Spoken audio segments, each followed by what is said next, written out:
तैयार रहिए, स्टार्ट। वाद तथ्य। वादी ने संपत्ति को प्रत्युत्तरदाता संख्या 1, प्रतिवादी संख्या 1 को विक्रय करने के लिए कलेक्टर सूरत के समक्ष अनुमति हेतु एक प्रार्थना पत्र दिनांक 13/5/2008 प्रस्तुत किया, जिसे कलेक्टर ने आदेश दिनांक 19/5/2009 के द्वारा अनुज्ञात किया और 2000 रुपये प्रति वर्ग मीटर की दर से विक्रय मूल्य नियत करते हुए वाद संपत्ति की कीमत 1,74,02,000 रुपये निर्धारित करते हुए उसे चेक द्वारा भुगतान करने का आदेश दिया। तदनुसार वादी अपीलार्थी ने पंजीकृत विक्रय विलेख दिनांक 2/7/2009 के द्वारा वाद संपत्ति को प्रत्युत्तरदाता संख्या 1 को विक्रय कर दिया, जिसने पुनः उक्त संपत्ति को प्रत्युत्तरदाता संख्या 2 और 3 को पंजीकृत विक्रय विलेख दिनांक 1/4/2013 के द्वारा 2,01,00,000 रुपये के प्रतिफल में विक्रय कर दिया। दिनांक 15/12/2014 को वादी अपीलार्थी ने मुख्य सिविल जज सूरत के समक्ष विशेष दीवानी वाद संख्या 718/2014 प्रस्तुत करते हुए न्यायालय से मांग की कि विक्रय विलेख दिनांक 2/7/2009 को निरस्त किया जाए और उसे अवैध, शून्य और निष्प्रभावी घोषित किया जाए,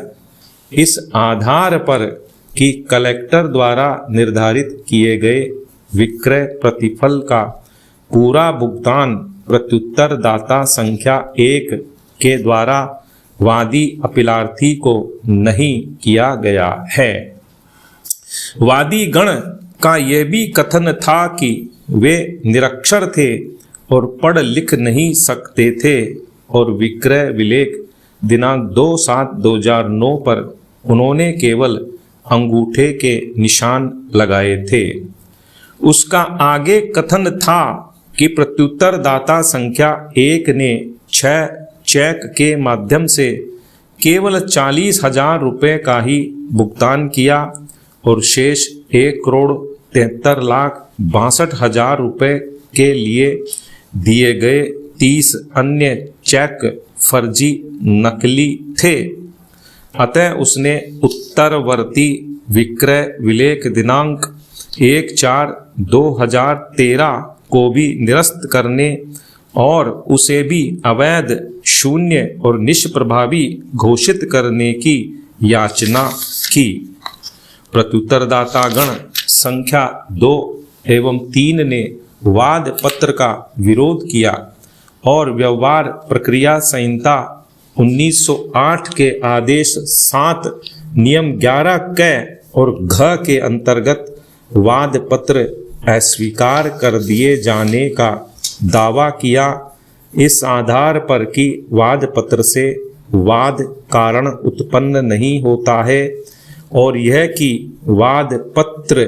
परिसीमा काल द्वारा वर्जित है, क्योंकि वाद पत्र को विक्रय विलेख की तिथि से 3 वर्ष के भीतर अर्थात 2/7/2012 तक ही प्रस्तुत किया जा सकता था। यहाँ तक कि संहिता 135D के अंतर्गत दाखिल खारिज प्रक्रिया में कोई आपत्ति नहीं की गई थी और न ही उसने पूरा भुगतान नहीं होने के संबंध में कोई परिवाद दाखिल किया था। विचारण न्यायालय ने वादी के वाद को परिसीमा द्वारा वर्जित होने के कारण निर्णय दिनांक 12/8/2016 के द्वारा CPC के आदेश 7 नियम 11 घ के अंतर्गत अस्वीकार कर दिया, जिसके विरुद्ध वादी अपीलार्थी ने गुजरात उच्च न्यायालय में प्रथम अपील प्रस्तुत की। उच्च न्यायालय की खंडपीठ ने भी आक्षेपित निर्णय एवं आदेश दिनांक 12/8/2016 के द्वारा विचारण न्यायालय के निर्णय की पुष्टि करते हुए अपील निरस्त कर दी। अतः अपीलार्थी ने उच्चतम न्यायालय में यह सिविल अपील प्रस्तुत की। निर्णय 1, परिसीमा अधिनियम 1963 सभी वादों, अपीलों और आवेदन पत्रों के लिए एक समय सीमा नियत करती है। परिसीमा काल को अधिनियम की धारा 2 में परिभाषित किया गया है, जिसके अनुसार परिसीमा काल से वह परिसीमा काल अभिप्रेत है जो किसी वाद, अपील या आवेदन के लिए अनुसूची द्वारा विहित है। धारा 3 यह स्थापित करती है कि विहित काल संगणित काल के पश्चात प्रत्येक संस्थित वाद, की गई अपील और किया गया आवेदन निरस्त खारिज कर दिया जाएगा, यद्यपि भले ही प्रतिरक्षा के तौर पर परिसीमा की बात उठाई न गई हो। यदि किसी वाद के लिए अनुसूची अनुच्छेद में कोई विहित काल नहीं है, तब वह अवशिष्ट अनुच्छेद के भीतर आएगा। फिर